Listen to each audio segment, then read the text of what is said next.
तो अगर मैं जब बहुत सारी चीजें बताऊंगा तो आपको ये लगेगा कि बहुत सारी चीजों का रिपीटेशन हो रहा है। ऐसा आप इसलिए पाएंगे ऐसा आप इसलिए पाएंगे क्योंकि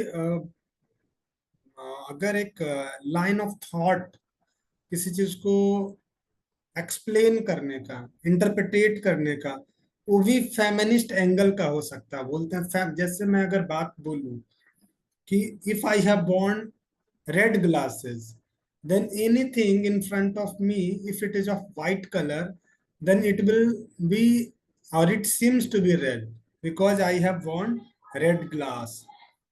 So if I see some different color, for example, it is green, then green and red will mix, it will becomes black. So this is what I'm talking to you, that how you are perceiving anything, how you are looking anything is making your insight different from others. If everyone will see from the same glass, for example, I have brought 10 glasses and given one glasses to each student, and even I have also bought the same color of glass, and then I have see something in front, then I will say that is red. Then you will say yes, yes, it is of red color. If I will say कि that is of black color, you will say yes, yes, yes, it is of black color. कहने का मतलब ये है कि जिस नजरिए से मैं देखूंगा वही नजरिया आप लोगों का मोटा मोटी होगा। ये चश्मे के नजरिए की बात मैं कर रहा हूँ, क्योंकि सभी के चश्मे कैसे हैं, ट्रांसपेरेंट, वो कलर्ड नहीं है। तो जो भी चीज आपको दिखेगी वो वाइट दिखेगी, सॉरी मतलब जैसा कलर है वैसा दिखेगा, क्योंकि आपके ग्लास न्यूट्रल कलर के हैं। मतलब वो जो एक बिना कलर वाला चश्मा और बिना चश्मा वाला आंख में कोई अंतर नहीं है, सिर्फ एक प्रोटेक्शन है। ये कोई वेल नहीं है कि कुछ नहीं दिखेगा, ओपेक नहीं है। जैसे आपने सुना होगा कि there are different kinds of glasses, transparent glasses, opaque glasses, and some glasses in between opaque and transparent. So depending upon which kind of glasses you have worn, you will see any object in front of you. Colorless, yes, yes, it is colorless. It can be colorless or it should be called colorless.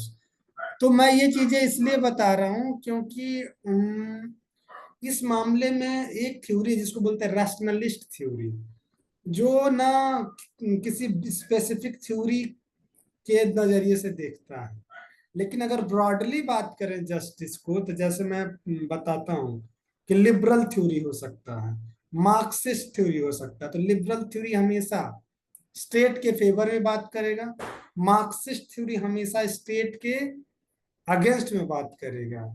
और जो तीसरा theory जिसकी मैं अभी चर्चा करना चाह रहा हूं वो है फेमिनिस्ट थ्योरी।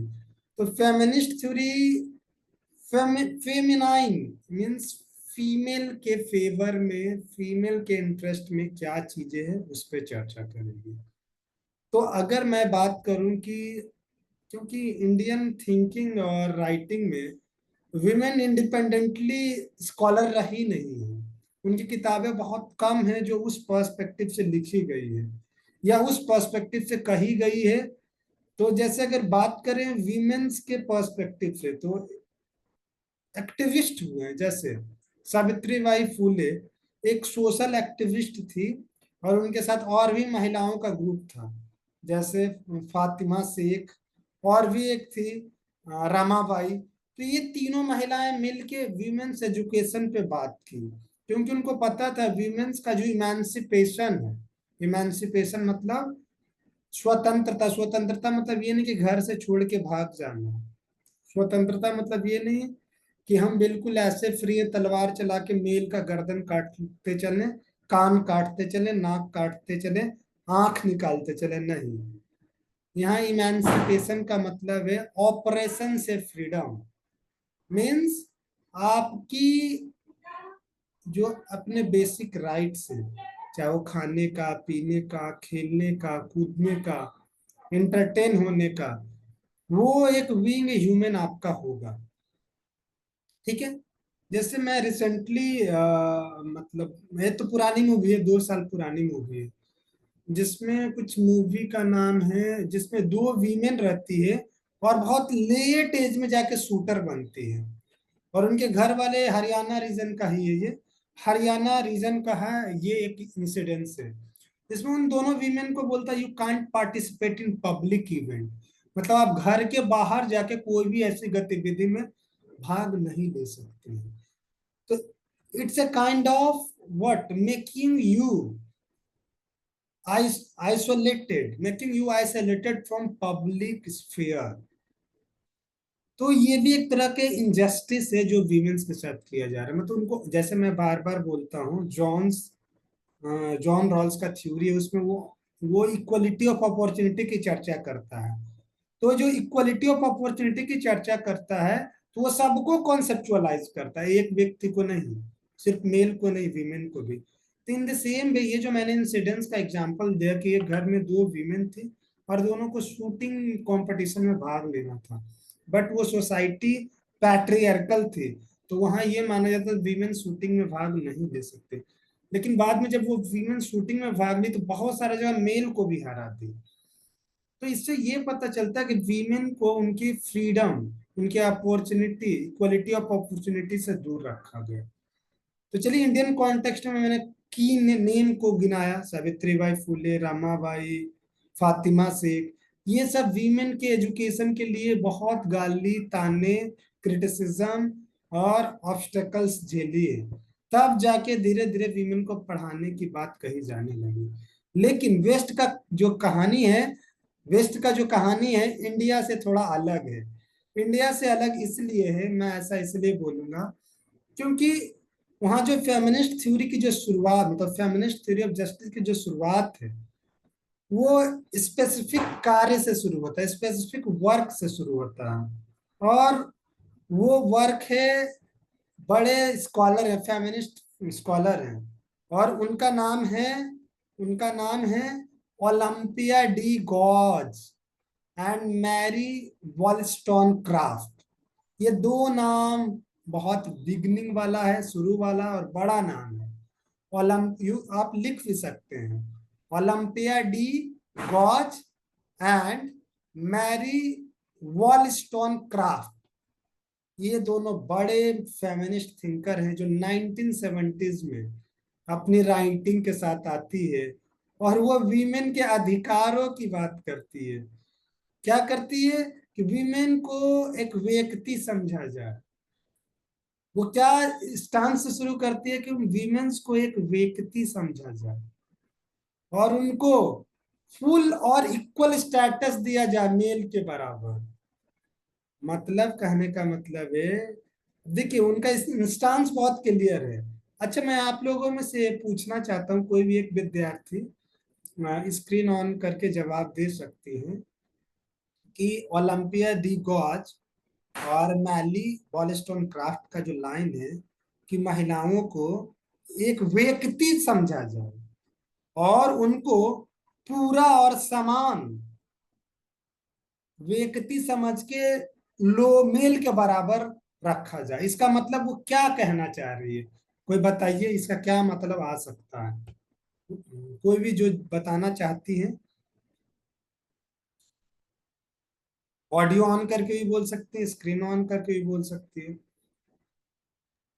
सर, व्यक्ति का मतलब होता है कि ना ही वो पुरुष हो और ना ही वो मतलब महिला हो, वो व्यक्ति हो, जिसे कि उसको जैसे कि जैसे पुरुष को स्वतंत्रता, समानता सब इक्वल है, वैसे ही अगर उसको व्यक्ति समझा जाएगा तो उसे भी मतलब वुमेन को भी वैसा ही मिलेगा, अगर उसे व्यक्ति समझा जाए तो।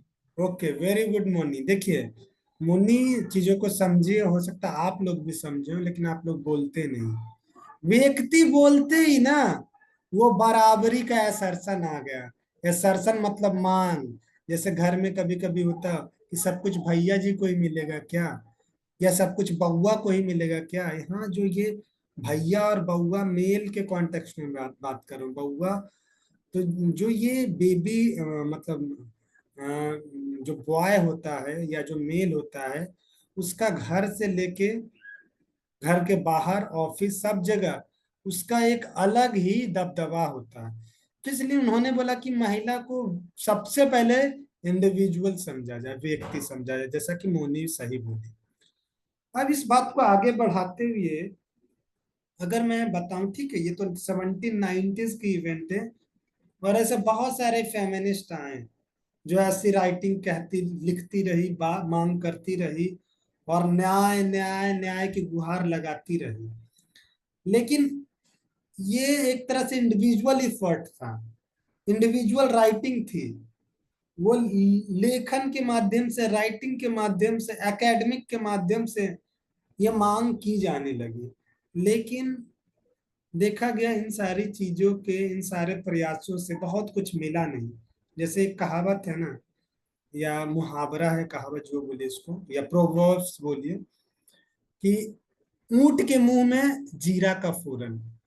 इनके प्रयास काफी, मतलब इनकी राइटिंग बहुत स्ट्रांग थी, मांग बहुत जायज थी, लेकिन मिला क्या? ऊंट के मुंह में जीरा का फूरन, ऐसा वाला महिलाओं को मिला। तो आगे जो चीजें उत्पन्न होती है, 1960s 1960 का जो समय है बहुत इंपॉर्टेंट है। क्यों? क्योंकि एक फेमिनिस्ट मूवमेंट होता है और उसमें मांग चलती है, इक्वल राइट्स की मांग चलती है। लेकिन वहां पे आप बोले कि आप जस्टिस पढ़ा रहे हैं और राइट पे क्यों चर्चा कर रहे हैं? तो वहां जो 1960s में, 1960 के दशक में जो मांग चली, उस मांग का जो दायरा बहुत डिफरेंट था। क्योंकि वो मानते थे कि there is a relationship between rights, justice and complex politics of identity. Means किसी व्यक्ति की जो पहचान है या पहचान की राजनीति है, न्याय और अधिकार सभी एक दूसरे से जुड़े हुए हैं, कॉम्प्लेक्स रिलेशन है। तो इसलिए सिर्फ जस्टिस की बात नहीं की गई, वहां दो तीन ब्रॉड एजेंडा आया कि right, justice and the complex politics of identity. तो अब बात आती है कि ठीक है, ये मांग चली तो अब थ्योराइजिंग भी होगी।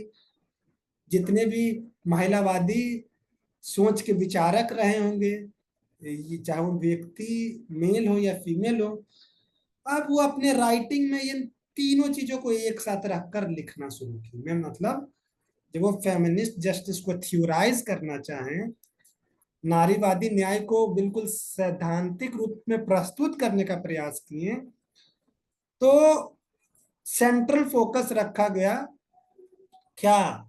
जस्टिस को राइट, जस्टिस और पॉलिटिक्स ऑफ आइडेंटिटी के कॉन्टेक्स्ट में लिखा जाए, तब ये चीजें ज्यादा समझ में आएगी। तो अगर मैं आपसे पूछूं, कोई भी एक विद्यार्थी जो भी इच्छुक है या जानते हैं या बता, अपने कॉमन सेंस से बताने का प्रयास करेंगे, मैं कुछ चीज पूछना, पॉलिटिक्स ऑफ आइडेंटिटी या पहचान की राजनीति से क्या समझते हैं? क्योंकि ये आगे आपको बहुत काम आने जा रहा है, बहुत काम आने जा रहा है, इसलिए मैं पूछ रहा हूं, पहचान की राजनीति से क्या समझते हैं?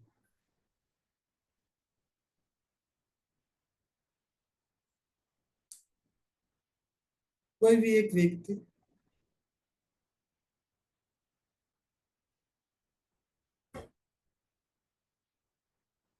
पॉलिटिक्स ऑफ आइडेंटिटी, पहचान की राजनीति।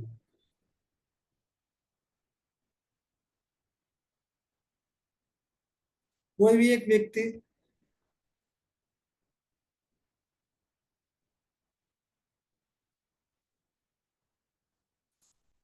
देखिए, पहचान कहने का मतलब क्लियर कट है। अगर मैं पूछूं कि मेरी पहचान क्या है, तो मैं एक मेल हूँ। मेरी पहचान क्या है, तो मेरा कोई पक्का रेशियल सेटअप होगा, या तो द्रविडन होगा, या तो आर्यन होगा, या तो मंगोलियन होगा, या तो मिक्स होगा, या तो कॉकेशियन होगा, या कुछ ना कुछ ऐसे करके मेरा रेशियल सेटअप होगा। फिर इंडिया में हूं तो मेरा कोई कास्ट होगा।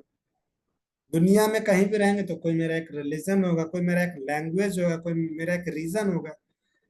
तो ये सारे आइडेंटिटी को इंगित करता है, ये पहचान की बात करता है। तो जैसे आप सुनते होंगे कास्ट पॉलिटिक्स इन इंडिया, तो ये पॉलिटिक्स ऑफ आइडेंटिटी तो है, ये तो पहचान की ही तो राजनीति है।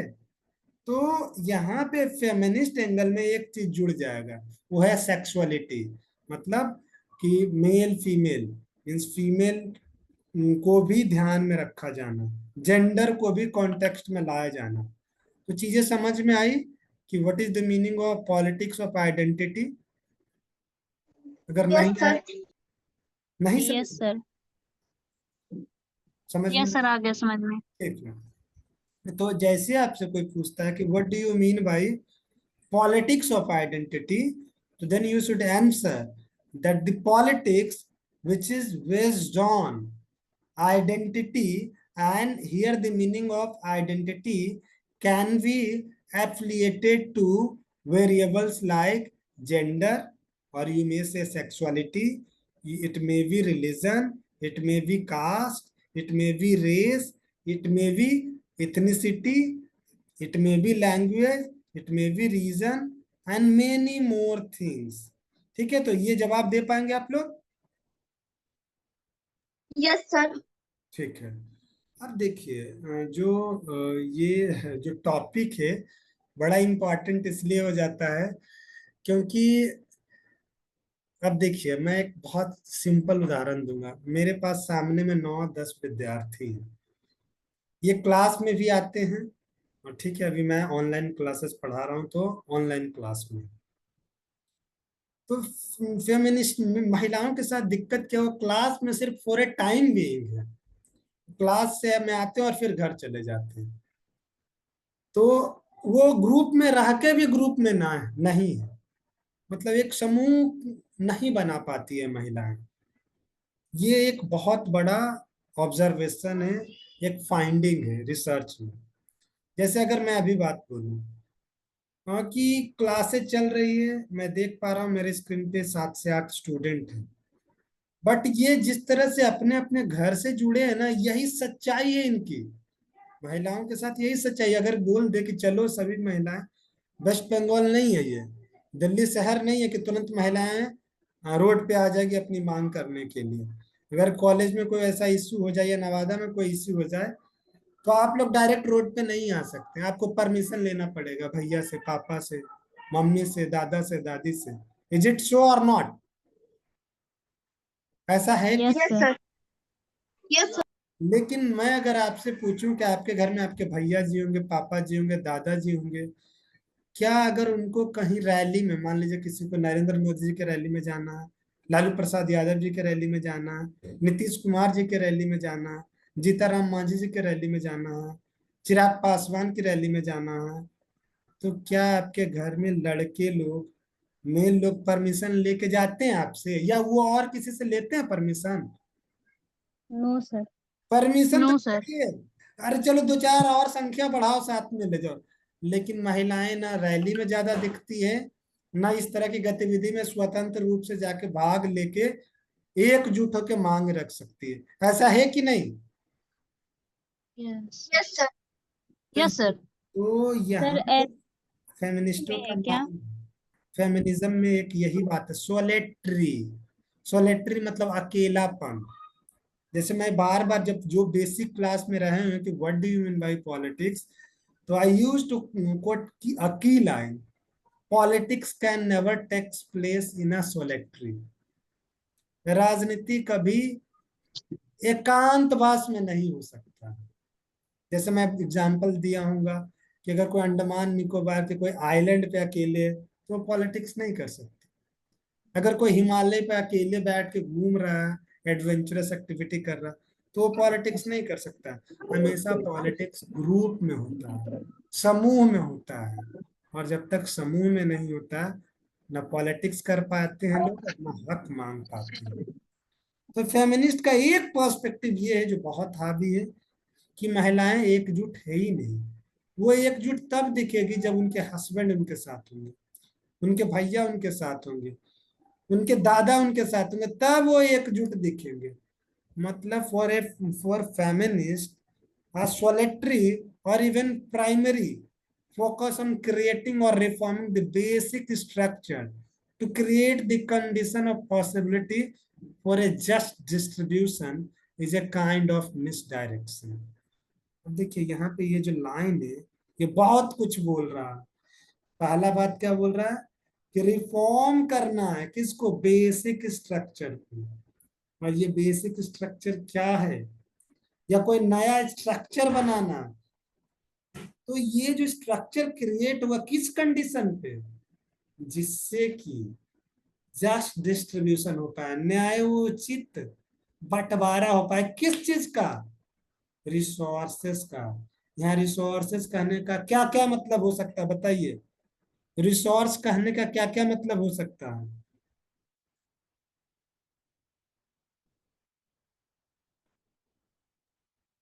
सर अधिकार। क्या क्या सर अधिकार। रिसोर्स का क्या मतलब हो सकता है।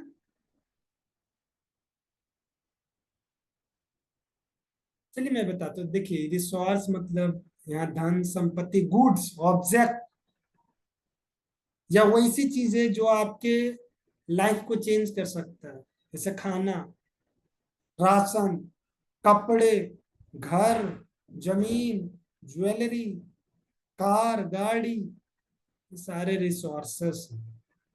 ऑफिस, एसडीएम बनना, डीएसपी बनना, जज बनना, प्रोफेसर बनना, डॉक्टर बनना, रजिस्ट्रार बनना, प्रिंसिपल बनना, वाइस चांसलर बनना, बीडीओ बनना,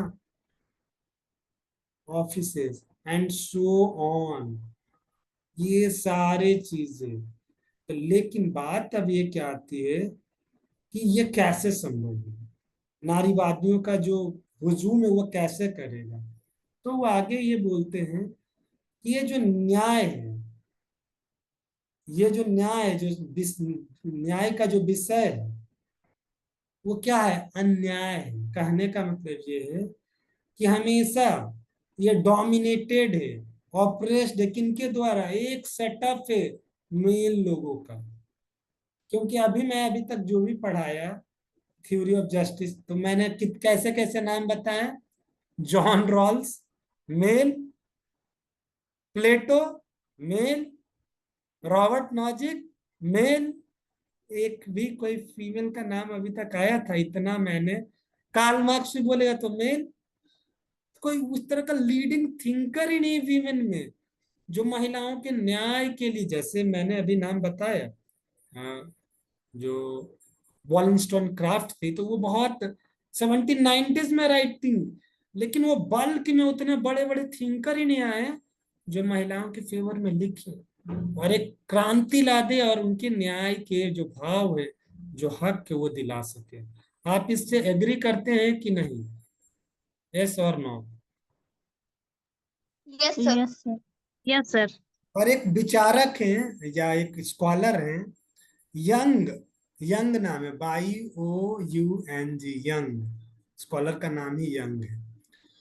अब देखिए जो महिलाओं के ऊपर जो जोर जबरदस्ती, जिसको ऑपरेशन बोलते हैं, उनको सबोर्डिनेट या दबा के रखा गया, ऑप्रेस्ड मतलब दबा के रखा गया, उसके 5 चेहरे हैं यंग के हिसाब से।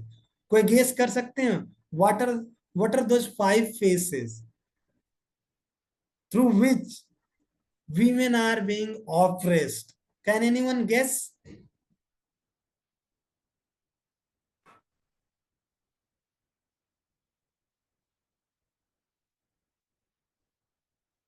कोई भी एक व्यक्ति गेस कीजिए, एक भी चीज गेस, 5 फेस बता रहा।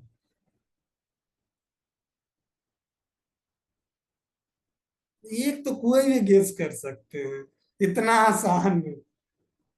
चलिए सब कोई भी तुक्का भी मारिए ना, बहुत इंपॉर्टेंट इसलिए मैं बोल रहा हूँ।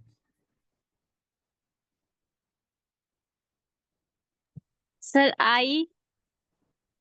क्या आई? हाँ। ओके, और यस सर। क्या दूसरा क्या? दूसरा।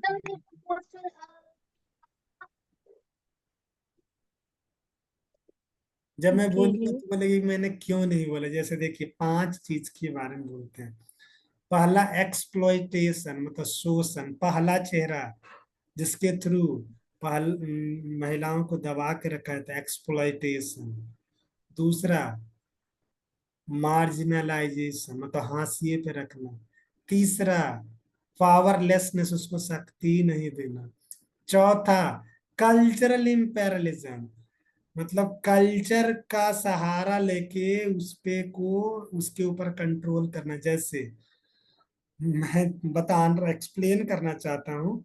जैसे मैं बोलूँ कल्चरल इम्पेरलिज्म, तो कल्चर के सहारे महिलाओं को कंट्रोल में रखना। जैसे आप देखते हो पूजा पाठ, जैसे आता है ना, जिसमें वो कौन कौन सा पूजा किया जाता है, वो अभी क्या है, अभी कुछ दिन पहले आया था। चांद को चांद को करवा चौथ। करवा चौथ सर। करवा चौथ जी। तो अब देखिए, हमेशा चांद में मेल को फीमेल देख रही है, और कुछ उसके लिए व्रत पूरा दिन भर क्या। तो एक तरह से उसको कैसे, मतलब उनके अधिकारों से दूर रखने के लिए, उनकी अपने मांग को दूर रखने के लिए कल्चरली उसको, इमोशनली उसको हस्बैंड से जोड़ दिया गया। जबकि दोनों व्यक्ति हैं, दोनों काम करने जा सकते हैं, दोनों पढ़ सकते हैं, और क्या भरोसा है, अगर ये ट्रू है तो मेल भी फीमेल के लिए ऐसा कर सकता है, मतलब हस्बैंड भी वाइफ के लिए ऐसा कर सकता है। लेकिन ऐसा तो यस सर, करता भी है। हाँ करता है सर। अच्छा, आप देखें कहीं, यस सर। अगर पर ये सिर्फ नहीं देखे। ये टास्क मैं दिया हूं सबको, क्योंकि ये आप लोग जस्टिस पढ़ रहे हैं। क्या पढ़ रहे हैं? जस्टिस। जस्टिस पढ़ना नहीं है, ऑब्जर्व भी करना है। तो जो भी अपने इर्द गिर्द ऐसे देखे हैं, तो अगर उनका तो पहले एविडेंस देना, और दूसरा अगर उनसे आप बात करके बताना कि आपने ऐसा क्यों किया। हो सकता है वो सर व्यक्ति हमने feminist हो, वो महिलाओं को बिल्कुल बराबर मानता हो, वो चाहता हो कि मेल फीमेल दम बराबर हो। तो ये सारी चीजें आप क्या करेंगे, इंटरव्यू करेंगे उनसे। ये मैं मजाक में नहीं बोल रहा हूँ, बहुत सीरियस नोट के साथ कर रहा हूँ। तो जो भी विद्यार्थी गण आप लोगों में से ऐसे वाक्य देखे हैं, तो कृपया उनसे बात करने का प्रयास करें, और एक इंसाइट बिल्डअप करने का प्रयास करें कि व्हाई दिस चेंज, है ना। ये जो कल्चरल इंपेरियलिज्म यहाँ न्यूट्रल है, या दोनों के फेवर में, या दोनों के अगेंस्ट में, ये सारी चीज करना। करेंगे, कौन कौन करेंगे?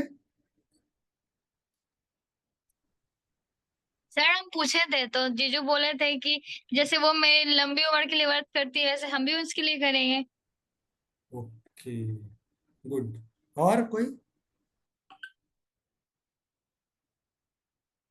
करेंगे या करते हैं?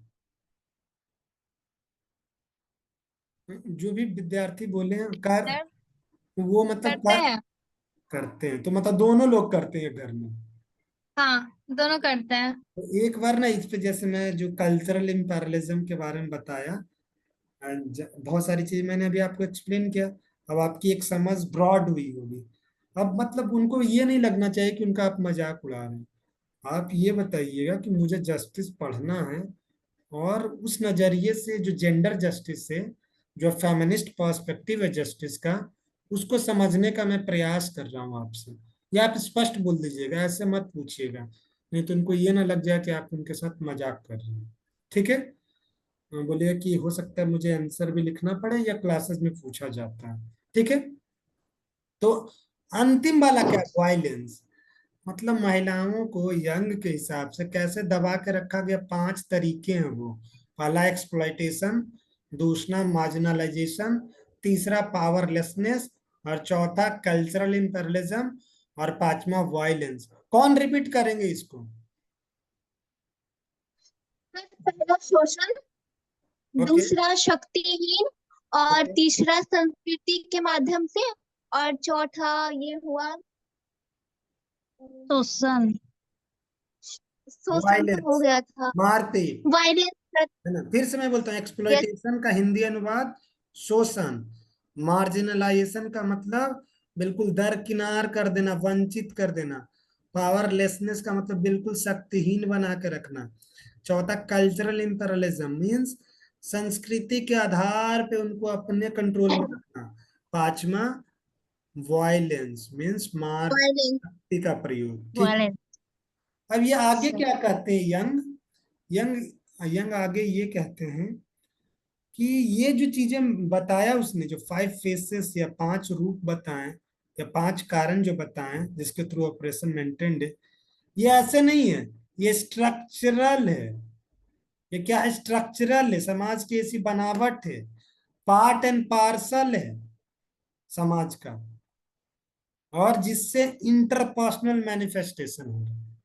मतलब मेल फीमेल का जो आपसी संबंध है, जो कम्युनिकेशन है, जो रहन सहन है, इन्हीं 5 चीजों के द्वारा चल रहा है, जिसमें मेल फीमेल के ऊपर नियंत्रण कर रहा है। तो अभी तक लोगों को ये चीज समझ में आया तो कृपया यस यस बताएं, और जिनको नहीं समझ ये में यस यस सर आ सर। गया। Yes sir. ओके, ठीक है। तो ये 5 चीज सब ध्यान में रखेंगे हमेशा। ऐसे में भी अगर कहीं भी आप जाते हैं और यंग के इस आर्गुमेंट को कोट करते हैं तो आपको पूरा नंबर मिलेगा, और आपके जो आर्गुमेंट है उसकी तारीफ होगी। ठीक है। अब मैं अगले एस्पेक्ट्स पे आता हूँ, जिसमें डोमिनेशन और ऑपरेशन को ध्यान में रखते हुए इस चीज को बताने का प्रयास करूंगा कि कैसे डोमिनेशन एंड ऑपरेशन को खत्म किया जा सकता है। तो अगर मैं पूछूं आप लोगों से कि जो सोसाइटी में महिलाओं के ऊपर जो ऑपरेशन है और डोमिनेशन है, इसको हम कैसे खत्म कर सकते हैं? मैं पढ़ने लिखने की बात ही नहीं कर रहा हूँ, आप अपनी समझ से 5-5 सेकंड लीजिए और बताइए कैसे ये संभव है, कैसे खत्म किया जा सकता है।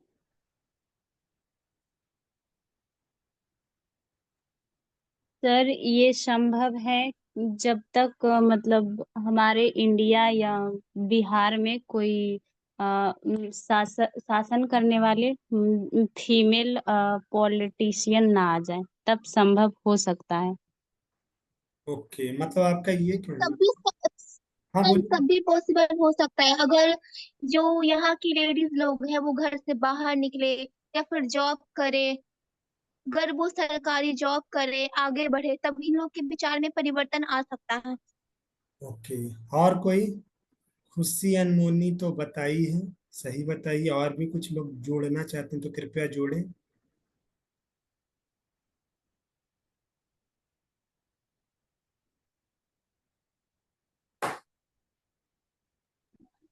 सर सर कुछ ये लोग तो तभी बोलो बोलो। हाँ सर, कुछ लोग तो जॉब जैसे करते हैं ना, बट हम्म। कुछ लोग को अलाउ नहीं ना मिलता है। मतलब जैसे कोई कोई भी जॉब कर लेता है, कोई काम करता है, पर कितना लोग के घर से अलाउ नहीं मिलता है। ओके, मीन्स आपका ये कहना है कि अगर मैं बहुत स्मार्ट या दूसरे सेंस में, जैसे एक इसमें शब्द इस्तेमाल यंग ने किया, कल्चरल कॉलोनिज्म या इम्पेरलिज्म, मतलब संस्कृति ये कहता है कि महिला घर से बाहर नहीं जाएगी, है ना? Yes sir. ये एक हम्म। दायरा है, इस दायरे में आपको रहना होगा, ऐसा ही बोलना चाह रहे हैं? Yes sir. ओके। तो जितने भी विद्यार्थी के जो आर्गुमेंट्स हैं, हम इससे इत्तेफाक रखते हैं। मुझे भी लगता है कि ये सही बात है। जैसे मैं क्या देखता हूँ कि आप नवादा में सब्जी मंडी चले जाइए, तो सब्जी खरीदते महिलाएं दिख जाएगी बहुत, लेकिन सब्जी बेचने वाली नहीं मिलेगी उतना। कपड़े खरीदने वाली महिलाएं खूब मिल जाएगी, कपड़ा खरीद, लेकिन कपड़े बेचने वाले नहीं मिलेंगे। ई रिक्शा पे चढ़ने वाली बहुत सारी मिल जाएगी, लेकिन ई रिक्शा चलाने वाली नहीं मिलेगी। आप देखेंगे क्या कि ट्रेन पे जा रहे हैं तो ड्राइवर 99% मेल ही होगा, फीमेल नहीं। धीरे धीरे चलिए, गवर्नमेंट ऑफ बिहार विमेंस को रिजर्वेशन देके पब्लिक डोमेन में ला रहा है, लेकिन पब्लिक डोमेन कहने का ब्रॉड मीनिंग है, घर से बाहर पब्लिक डोमेन है, घर के 4 दीवारी के बाद पब्लिक डोमेन है। लेकिन यहाँ गवर्नमेंट जॉब में ला रही है, लेकिन प्राइवेट जॉब में महिलाएं नहीं आ रही। मैं ऐसा इसलिए बोल रहा हूँ, अगर मैं आपसे पूछूं, क्योंकि आपने देखा होगा नवादा में जो प्रिंट मीडिया के लोग हैं, जो न्यूज लिखते हैं, वो ज्यादातर मेल है। RMW कॉलेज में अभी तक मैं जितने न्यूज़पेपर कटिंग दिया हूँ न्यूज़पेपर देने के लिए, वो सब मेल रिपोर्टर ही आए, फीमेल नहीं आए। तो ये तो एक छोटा सा नमूना है, वैसे बहुत सारे ऐसे उदाहरण हैं जिसमें साफ दिखता है कि महिलाओं को चार दीवारी तक सीमित कर दिया गया। तो ये मोटा मोटी आप लोगों का जो आर्गुमेंट है और मानना है कि जब महिलाओं को घर से बाहर निकलने की पूर्ण आजादी हो जाएगी तो उनके सारे हक मिल जाएंगे और उनको न्याय मिलेगा। तो मोटा मोटी अभी तक की जो आपकी अंडरस्टैंडिंग है बहुत मिला जुला के सही है। ठीक है, अब मैं इस चीज को और आगे थोड़ा एक्सप्लोर करूंगा, टाइम कम है but I will try to explore it again. जैसे अभी समकालीन समय में जो महिलावादी विचारक या सिद्धांतकार है वो जेंडर जस्टिस और जस्टिस के बियॉन्ड जाके बातें करना शुरू कर दी। जैसे अगर मैं बोलूं कि घर के अंदर bedroom, home, coffee room, office suit, ये सारे जगह अब वो इस चीज को मांग कर रहे हैं कि kitchen is not made for only for women. Means it doesn't mean some guest appeared in any home then automatically it's the liability of women to serve halwa, tea, biscuit, water. It is equally for male and female both. Means अगर घर पे mail है तो वो भी ये करेगा, female की ना कि स्टीरियोटाइप बना देगा। यार बेडरूम में बिस्तर है तो साफ महिलाएं करें,